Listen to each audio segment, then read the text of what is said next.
Who was the singular man, the obscure figure lurking in the shadows of the Third Reich, whose convoluted, venomous ideas would provide the philosophical justification for a genocide unparalleled? How did his origins, born in Ravel, Estonia, then Russian Empire, shape the worldview of a man who would become the chief ideologue of the Nazi Party? We are speaking of Alfred Rosenberg, a name overshadowed by Hitler, Göring, or Himmler, yet whose intellectual poison formed the bedrock of the regime's ideology. He translated abstract hate into a scholarly blueprint for policy and extermination. We believe understanding these complex figures is not just academic, but a vital defense against their resurgence. If you agree this exploration is crucial, please help our channel. Take a moment to hit like, which helps share this documentary. Click subscribe to join our community. And most importantly, share this video with others who believe in the power of history to illuminate the present. If you find this exploration valuable and believe in understanding these figures, please support our mission. It helps this documentary reach a global audience. Subscribing joins our community of historical inquiry. And share this with others who you know are passionate about understanding the past in all its terrible and instructive complexity. Alfred Rosenberg entered the world on January 12, 1893. In Reval, today's Tallinn, Estonia, then a vital port within the Russian Empire, he was not Russian or Estonian. He was a Baltic German. This identity was a fortress of psychology. The Baltendutes were a privileged German-speaking minority who long dominated the region's cultural and economic life.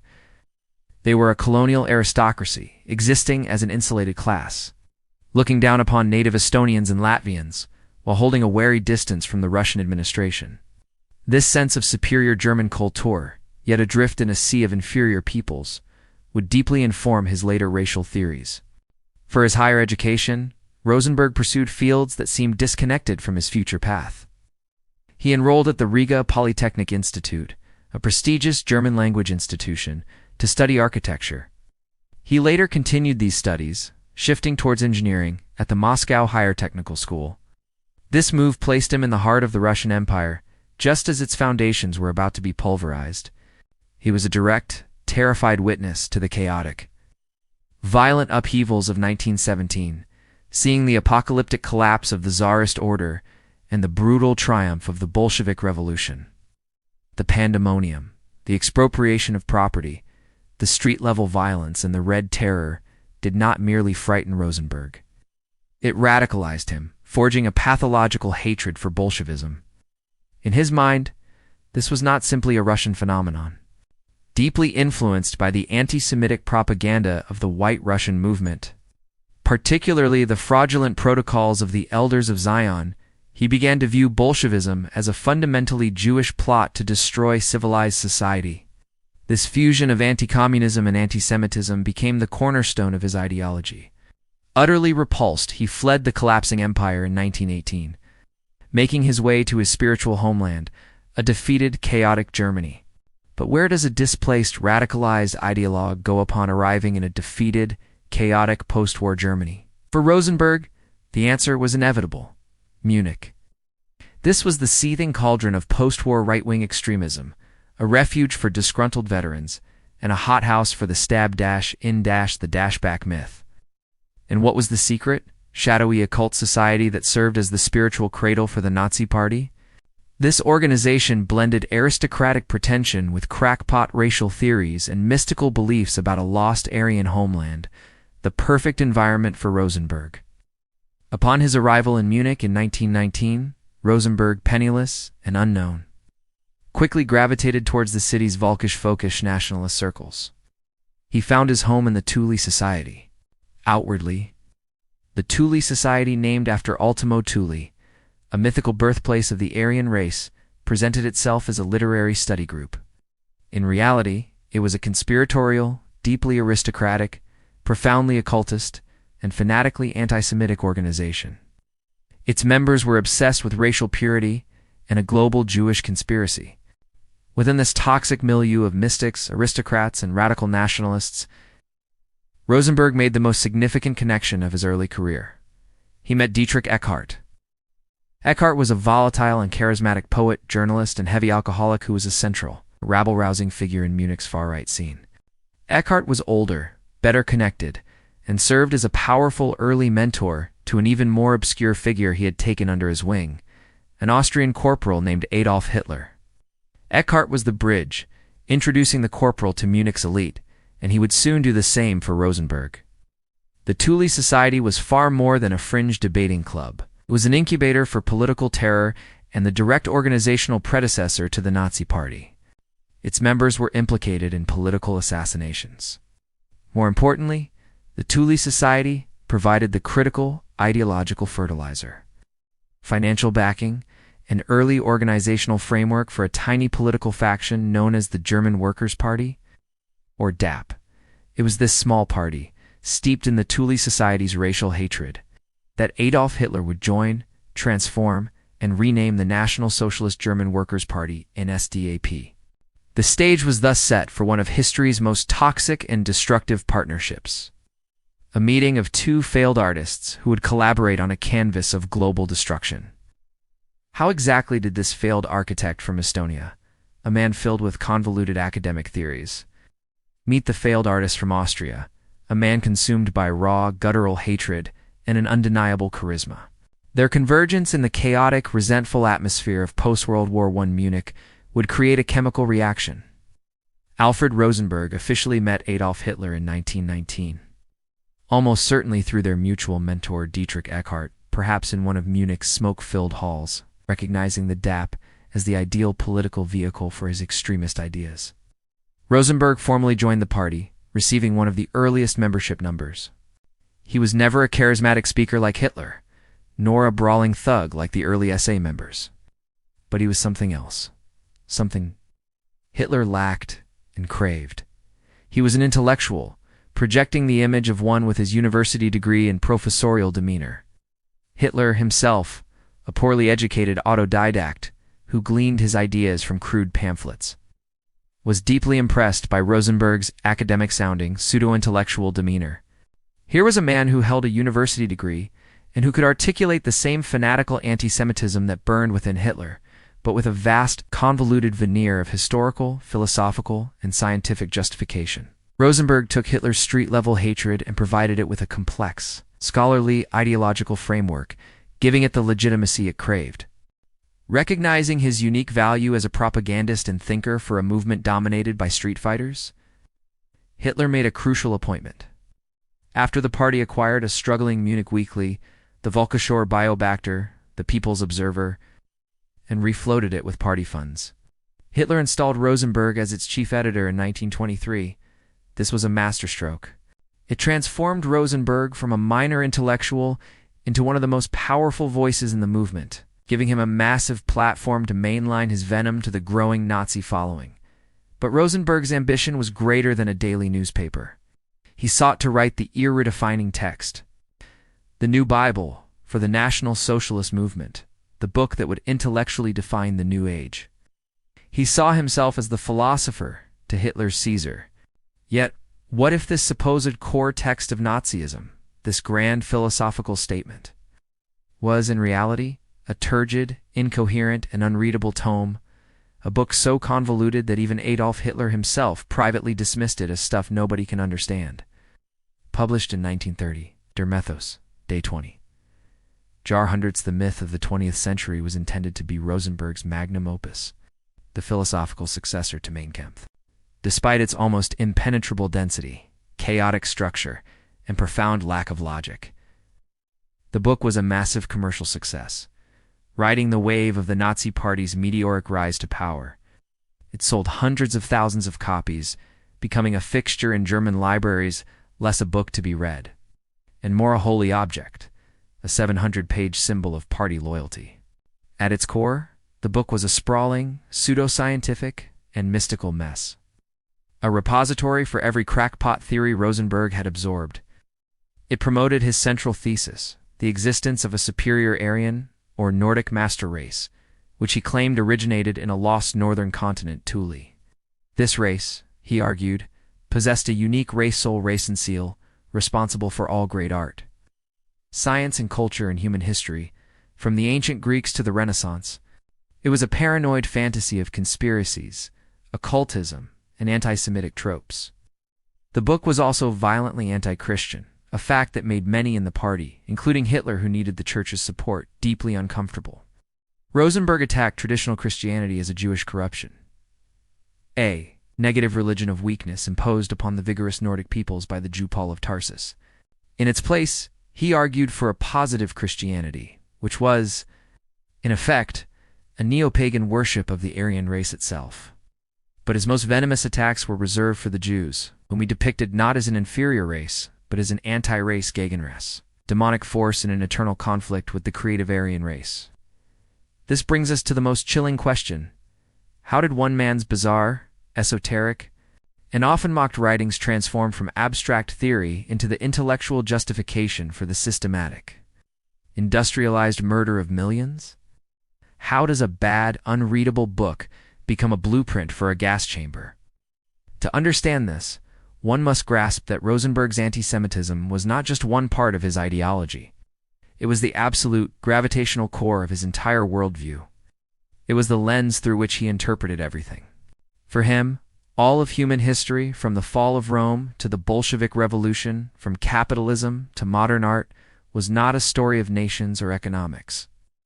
It was simply and eternally a biological and spiritual battle to the death between the positive Aryan race and the negative Jewish anti-race. Decades before the Wannsee Conference, long before the final solution became official, secret policy, Rosenberg was already advocating in the Völkischer Beobachter, in his book for the complete removal and ferning of Jews from European life. He was one of the earliest, most vocal proponents of the Jewish question requiring a solution.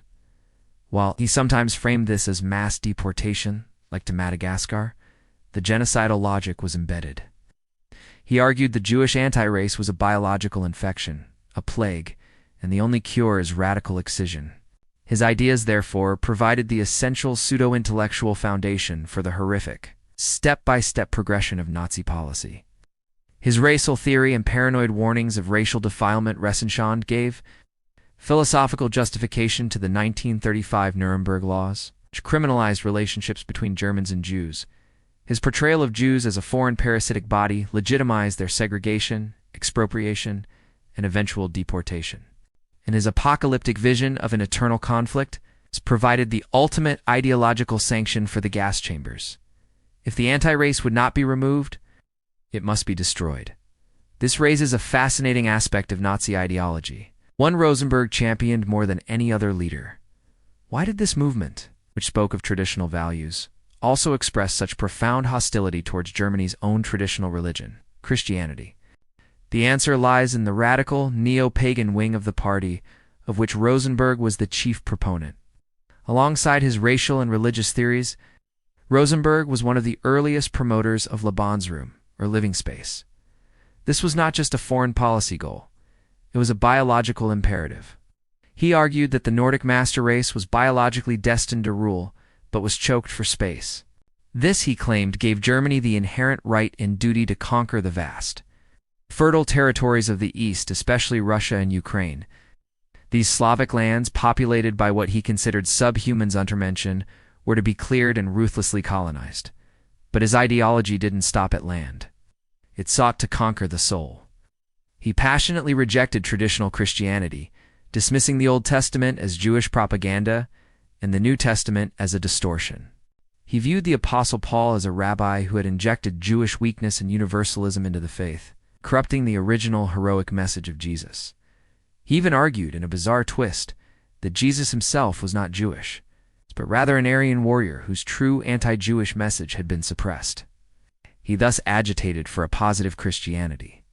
In practice, positive Christianity was nothing more than a thinly veiled neo-pagan faith.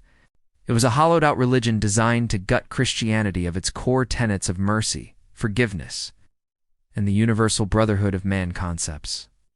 Rosenberg despised as weak. It sought to replace them with the National Socialist virtues of racial purity, loyalty to the Führer, struggle, and the worship of the state and the Aryan race as the new godhead. When the Nazis seized power in 1933, Alfred Rosenberg, as the party's chief philosopher, expected a position of immense tangible power. He had the ideas. He wanted the authority to implement them. But how did this theorist try to translate his ideas into concrete foreign policy? By creating his own shadow foreign ministry? And why did this bureaucratic power grab ultimately fail in the snake pit of Nazi politics?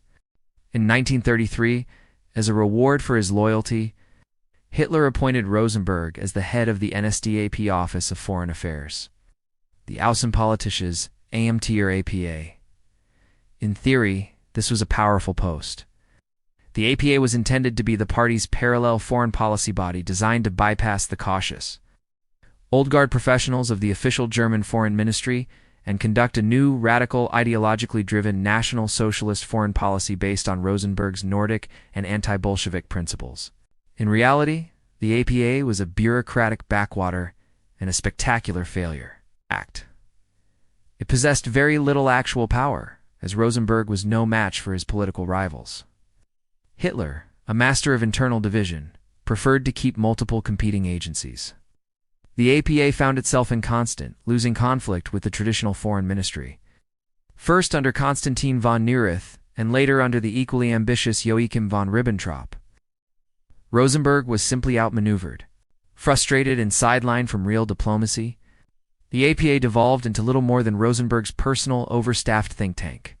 Its primary function became promoting Nazi ideology abroad, supporting pro-Nazi movements in other countries like Vidkon, Quisling in Norway, and churning out endless unread policy papers about racial politics, Nordic cooperation, and the Jewish question that were largely ignored by the real decision-makers in Berlin.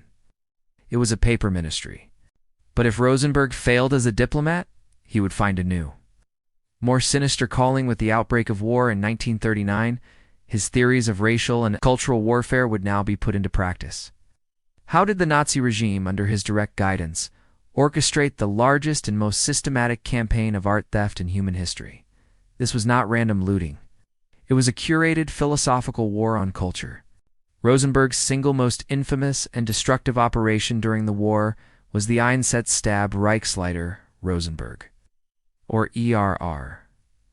This special task force was established by Hitler's decree in 1940, giving Rosenberg's organization sweeping powers to secure and confiscate all cultural treasures from all occupied territories. Starting in France and expanding into the conquered East, it was a plundering machine operating on an industrial scale, staffed by art historians and soldiers. The ERR's primary, explicit target was not just state museums, but the private art collections, libraries, and archives of Jewish families. The homes of the Rothschilds, the Schloss family, and countless others were systematically emptied. Millions of items, priceless paintings by masters like Vermeer and Rembrandt, sculptures, manuscripts, and Jewish religious artifacts were seized, catalogued with bureaucratic precision, and shipped by the trainload back to Germany, either for Hitler's plan for a museum or for Göring's bloated private collections. It is crucial to understand that this was not simple theft. It was a meticulously planned ideological war. For Rosenberg, this plundering served two critical purposes. First, it secured the great Aryan art of Europe, rescuing it from Jewish hands and bringing it home. Second, and more importantly, by seizing and researching Jewish books and archives for his Institute for Research on the Jewish Question. He was attempting to disarm his enemy intellectually, all while facilitating the physical erasure of the cultural memory of the Jewish people. In 1941, Alfred Rosenberg's ambitions were finally terribly realized. After years of being a philosopher on the sidelines, the invasion of the Soviet Union, the Judeo-Bolshevik state he had built his career on, hating gave him the opportunity he had always craved. What happens when a radical ideologue, whose career was based on abstract theories of racial subjugation and colonization, is finally given real administrative control over millions of human lives? On July 17, 1941, just weeks after Operation Barbarossa began, Hitler appointed Rosenberg as the Reichsminister für die Besetzten, Ostbit Reich Minister for the occupied Eastern Territories. This was the power he had dreamed of, the chance to remake the East in his master race image. His ministry, the Osterministerium, was given nominal civilian control over vast swaths of conquered land, organized into Reichskommissariat Osterland, the Baltic states and Belarus and Ukraine. He was now the governor of an empire built on his ideas, its ministry's civil administration, under the direct control of brutal Reichskommissars like Hinrich Lohse in Ostland and the infamous Erich Koch in Ukraine, was responsible for every aspect of life in these new colonies.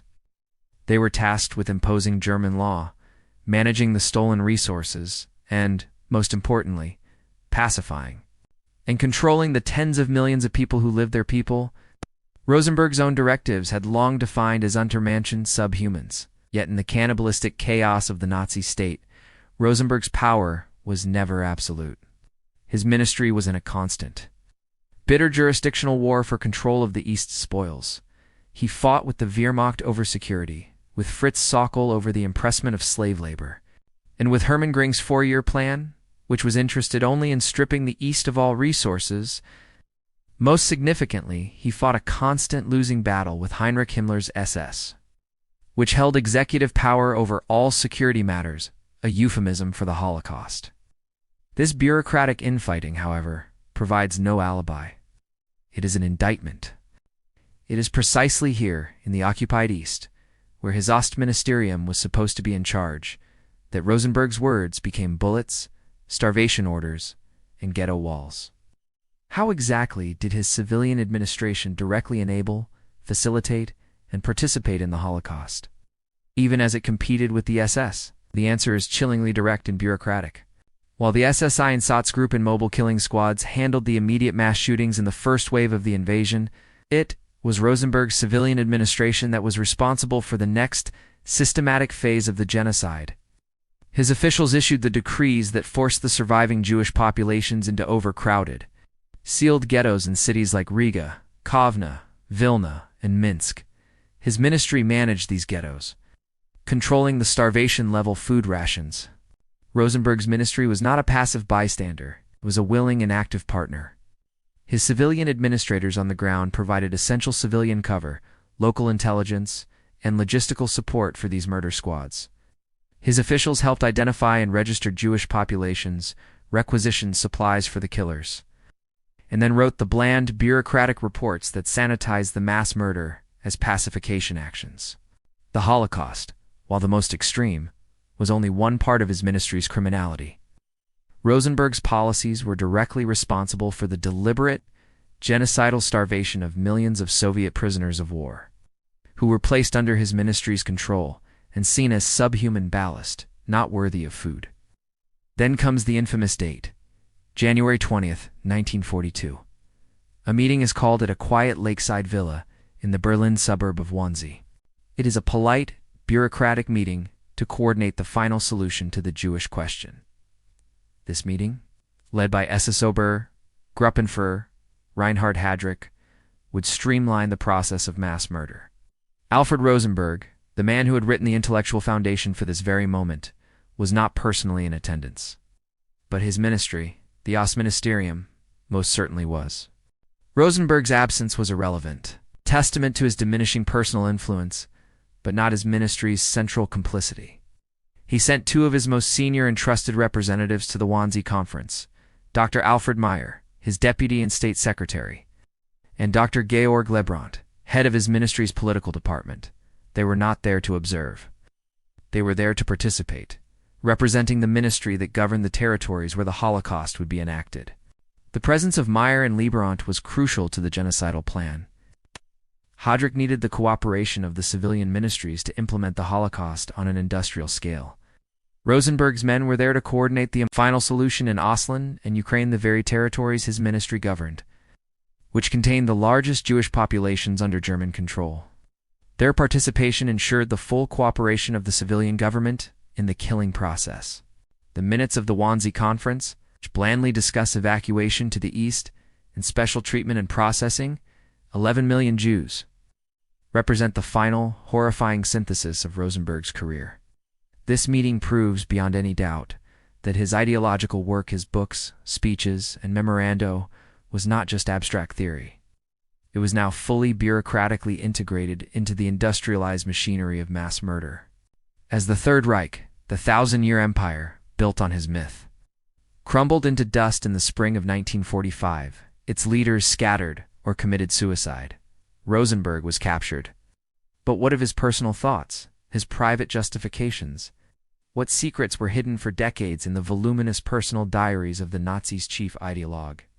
A record that would vanish after his death, only to add one last strange chapter to his story. As the Red Army closed in on Berlin and the Western Allies crossed the Rhine, Germany collapsed. Rosenberg, who had remained a loyal minister to the end, fled south. He was captured by Allied troops at a hospital in Flensburg-Merwick on May 19, 1945. The grand ideologue, whose theories had spanned continents, was now a pathetic and defeated prisoner of war, his empire in ruins. Upon his capture, the Allies seized a vast trove of his personal papers, including his detailed personal diaries. These handwritten journals, spanning 1934 to 1944, were a goldmine for prosecutors. They were meticulous, self-serving, and utterly damning, providing a running commentary on the internal politics of the Reich, his bureaucratic battles, and his unwavering, obsessive, genocidal anti-Semitism. They would be used as key evidence, Exhibit USA 28, against him at Nuremberg. But then, a strange thing happened. After the trial, the original diaries vanished. For over 6 decades, they were considered lost to history, sparking rumors. It was not until 2013 that the missing diaries, some 400 pages, were dramatically rediscovered in Lewiston, New York, having been secreted away for decades by Robert Kempner, a former U.S. prosecutor at the trial. Their recovery confirmed the darkest details of his role and revealed his complete fanaticism. The capture of Rosenberg and his diary set the stage for the final act of his life. The ruined city of Nuremberg, the victorious Allies sought to do something unprecedented, to put an entire regime and its leaders on trial for their crimes. For Alfred Rosenberg, this meant something profound. What happens when a man is put on trial not just for his specific, documented actions, signing decrees, managing a ministry, but for his very ideas? Alfred Rosenberg was indicted as one of the 22 major Nazi leaders to be tried by the International Military Tribunal at Nuremberg. He sat in the front row of the defendant's box, a pale, unremarkable, and almost professorial figure, scribbling notes, seemingly detached from the horrific testimony. He was the intellectual among the generals, the man who had given them their why. The charges against him were all-encompassing, reflecting his dual role as both thinker and actor. He was charged with all 4 counts. Count 1, conspiracy to commit the other crimes. Count 2, crimes against peace for his role in planning wars of aggression. Count 3, war crimes for his ministry's policies in the East. And Count 4, crimes against humanity for his central role in the Holocaust. On the stand, Rosenberg's defense was arrogant, evasive, and pseudo-intellectual. He argued that he was merely a philosopher and writer who had been misunderstood. He claimed his work was theoretical, his anti-Semitism defensive, and that he had never intended mass murder. He attempted to distance himself from the SS, painting himself as a moderate. The prosecution, however, had no patience. They systematically used his own book, editorials, and ministry reports to forge an unbreakable chain linking his words to the ghettos. The trial dragged on for months, a grim accounting of a decade of horror. But the verdict for Rosenberg was never in doubt. The sheer weight of his own written record had condemned him. The judges were not interested in his convoluted philosophy, only in its consequences. The philosopher of hate was about to face his final earthly judgment.